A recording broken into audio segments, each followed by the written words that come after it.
Salut à tous. Alors aujourd'hui on fait un petit tuto un peu spécial car c'est mon premier très long trajet. Je vais traverser la France pour aller faire un séminaire à Lacarnoug, précisément une ville entre Montpellier et Clermont-Ferrand. Et pour ça je vais prendre l'autoroute alors qu'il fait actuellement moins 4 degrés. Et je vais le faire en voiture électrique. Alors habituellement, donc la voiture vous prévient, vous n'avez pas trop à vous faire de soucis lorsque la batterie descend et vous propose, même les applications vous proposent des bornes de recharge à proximité. Mais j'ai préféré me la faire à l'ancienne, mon petit plan de route avec les zones où je pourrais recharger. Pour ça, j'ai en fait deux solutions. Soit j'essaye de faire le plus de routes possible pour faire une grosse recharge à chaque fois, donc de faire quelque part moins de recharge sur mon trajet, moins d'arrêt. Mais j'ai décidé de prendre la deuxième solution, celle qui me fait faire plus d'arrêts, mais plus de petites charges. Pourquoi? Parce que déjà, ça me permet d'attendre moins longtemps, de faire 3 charges, on va dire, de peut-être de 20 à 30 minutes, selon la capacité des bornes. Et surtout d'avoir toujours suffisamment d'énergie dans la voiture pour repartir si jamais les charges, je ne sais pas, sont en panne, sont indisponibles. Donc ça me permet d'aller chercher la station d'après. Je me sens un petit peu plus rassuré pour l'instant. Tout ça, bien sûr, ne reste que de la théorie. Il va falloir mettre ça en pratique et voir si la voiture tient bien les distances entre charges. Eh bien, on va voir ça tout de suite.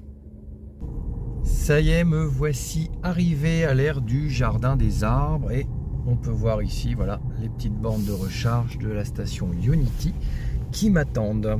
Il y a donc plusieurs stations de charge Ionity. Attention, vous voyez la dernière qui est tout là-bas, en fait, délivre moins de puissance que les autres. Donc c'est assez important de checker les bornes. Et ici, je viens de brancher la voiture et pour l'instant, je vois que ici, je ne suis qu'à 42 kWh alors que la voiture peut en prendre 100. Donc on voit que c'est très fluctuant, hein. Ça descend, 37 et ainsi de suite. Donc pour l'instant, j'espère que ça va monter un petit peu car sinon je vais être là 2 fois plus longtemps que prévu. Bon les amis, je repars de la station Ionity. J'ai finalement pu charger 90% de la batterie, mais ça m'a pas pris les 20-25 minutes de prévu, mais 50 minutes car la borne n'a pas souhaité délivrer plus de 40 kWh. Donc c'était un peu plus long.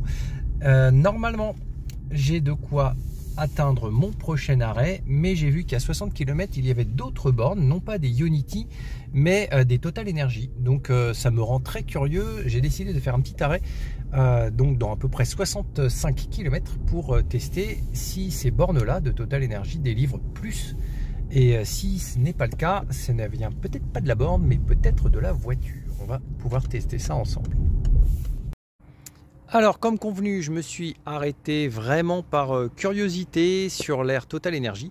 Alors j'ai déjà essayé ces deux bornes là qui se trouvent être hors service, donc j'en ai trouvé la troisième qui fonctionne bien, mais le constat est identique à Ionity. La borne ne délivre que 35 à 40 kWh et non pas les 100 kWh annoncés. D'ailleurs la station, si on regarde bien, elle indique qu'elle peut délivrer jusqu'à 175 kWh en courant continu.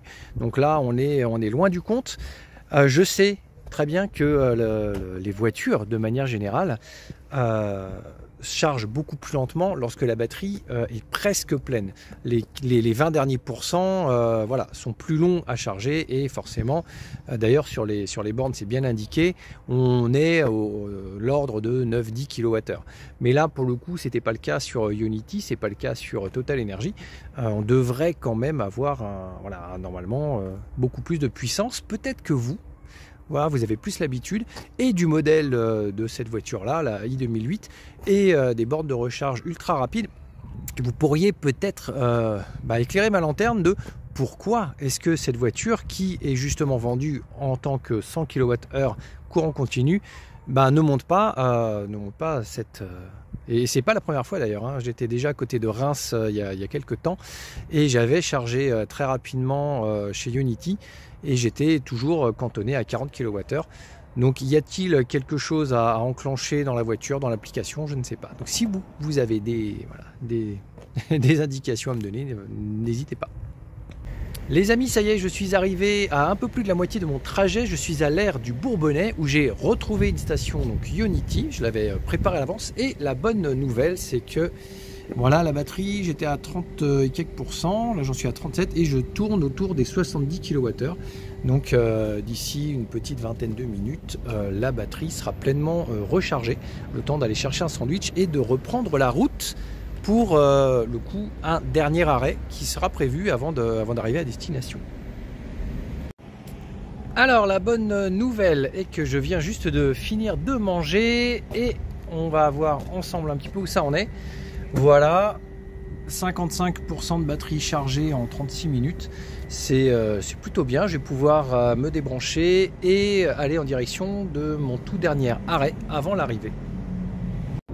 Bon, alors sur ce dernier arrêt, Ionity a clairement fait ses preuves. J'ai pas eu besoin de rallonger mon temps de pause.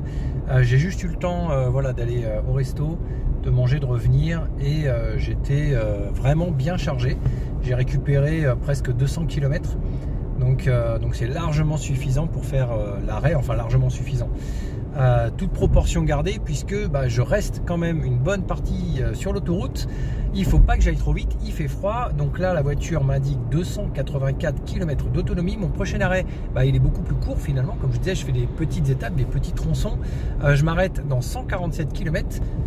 Donc normalement on va dire je suis large puisque j'ai presque 2 fois plus d'autonomie que prévu. Mais je pense que à l'arrivée il m'en restera pas beaucoup. On verra ça ensemble. Bon les amis, ça y est, je suis à mon tout dernier arrêt. Alors en arrivant, il me restait environ 30-35% de batterie. Comme je suis parti à 85%, j'ai utilisé 50%, la moitié de la batterie pour faire 150 km. Ce qui est plutôt très bien puisque la batterie était estimée à entre 300 et 350 km. Et j'ai pu faire 150 km avec la moitié de la batterie. Donc on est tout à fait dans les normes. Elle a très bien tenu le coup. Je me suis chargé il y a une bonne demi-heure. Et vous voyez, je suis déjà donc à 87%. Je suis chargé depuis 40 minutes. Et bon là forcément vous voyez hein, ça descend, je suis à 11-12 kWh, on en parlait tout à l'heure. Quand je me suis branché j'étais à 50 pile poil car la borne ne va pas plus loin. C'est pour ça que j'ai dû attendre un petit peu plus longtemps que prévu. Encore une fois, si elle avait été à 100 kWh, j'aurais attendu que 20 minutes et non pas 40. Ça c'est un peu le problème, même si ChargeMap indique souvent ce genre de choses. Parfois là ici il y a une borne hein, sur cette dernière aire d'autoroute et on n'a pas le choix de choisir. Voilà.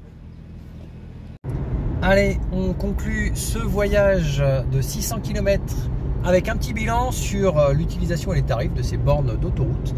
Globalement, ça s'est très bien passé.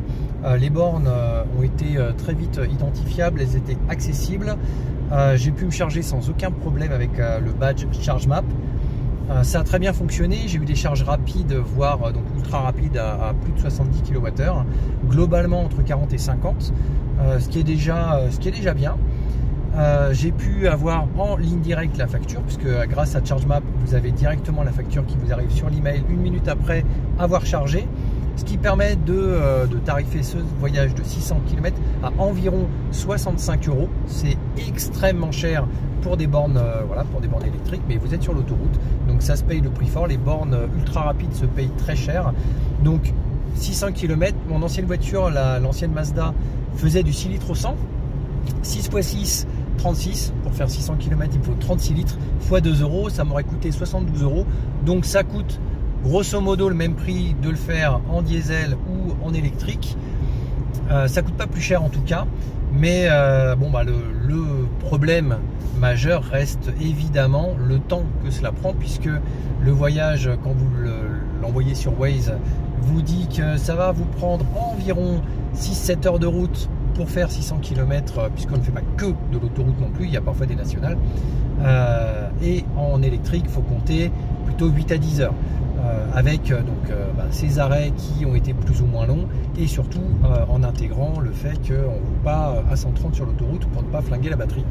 Donc voilà, c'est le point faible. Ça prend plus de temps, on doit s'arrêter toutes les 1h30, 2 heures pour pouvoir charger, entre 20 et 45 minutes selon les bornes, selon leur disponibilité. Donc ça permet de visiter un peu plus, peut-être de se ravitailler un petit peu, mais globalement le constat reste très positif sur cette première journée. Pour le retour, Je verrai, j'espère n'avoir aucun problème. Ça se passe un petit peu comme aujourd'hui. Si jamais j'en rencontre, je n'hésiterai pas à vous le signifier. Portez-vous bien et à bientôt pour justement une révision des tarifs EDF, puisque j'ai reçu un petit courrier hier dans ma boîte où on m'affiche que, enfin on m'informe plutôt que les tarifs vont augmenter en mars et je vais passer à 0,014, ce qui va peut-être changer donc drastiquement ou pas le tarif du plein à la maison. Donc je calculerai ça et on fera un petit rapport ensemble là-dessus. Si vous avez des expériences de voyage, n'hésitez pas à m'indiquer ça dans les commentaires, à partager tout ça. Si vous-même vous avez peut-être fait des vidéos qui présentent tout ça, partagez à la communauté, c'est plutôt cool et portez-vous bien. À bientôt.